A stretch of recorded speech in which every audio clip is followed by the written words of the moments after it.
আসসালামু আলাইকুম এভরিওয়ান, কেমন আছেন সবাই? আশা করি সবাই অনেক ভালোই রয়েছেন এবং সুস্থ রয়েছেন।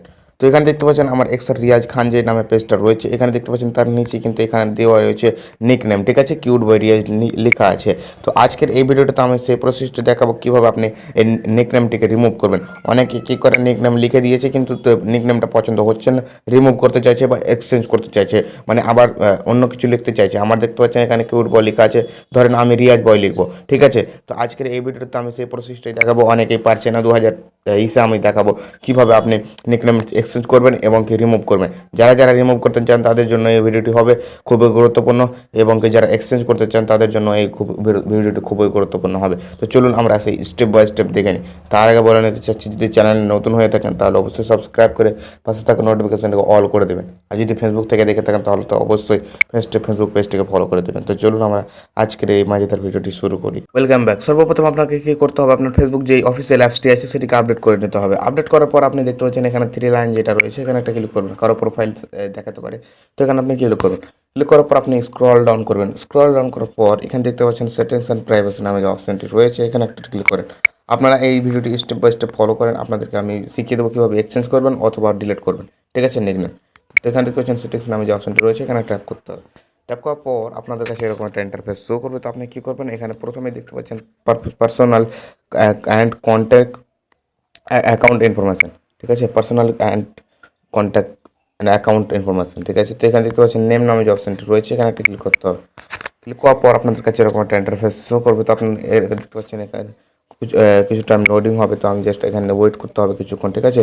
আমি আপনাদেরকে দেখতে পাচ্ছেন এখানে ব্যাক হয়ে আসছে।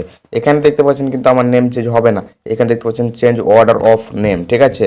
আর এখানে আপনাকে শর্ত দিয়েছি, you can change your name of on Facebook right, ঠিক আছে? মানে আপনি now because you change it in the last 60 days, ঠিক আছে?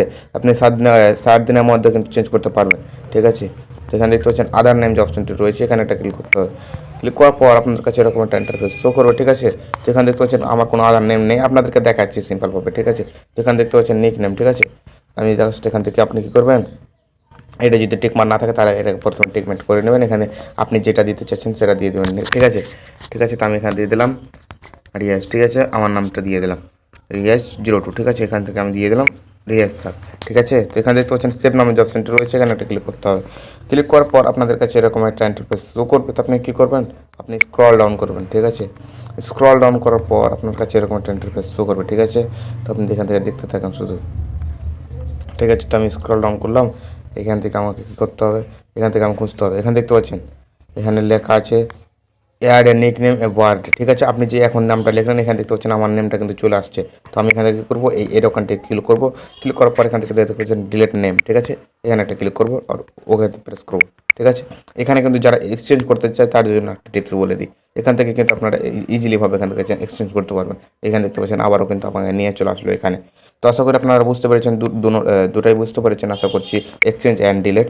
তো আশা করি আপনাদেরকে বোঝাতে পেরেছি। যদি একটু উপকার হয়ে থাকে এই ভিডিওটি দেখে তাহলে অবশ্যই লাইক কমেন্ট শেয়ার করে পাশে থাকবেন। আর দেখা হচ্ছে পরবর্তী কোনো ভিডিওতে। ভালো থাকবেন, সুস্থ থাকবেন, টেক কেয়ার।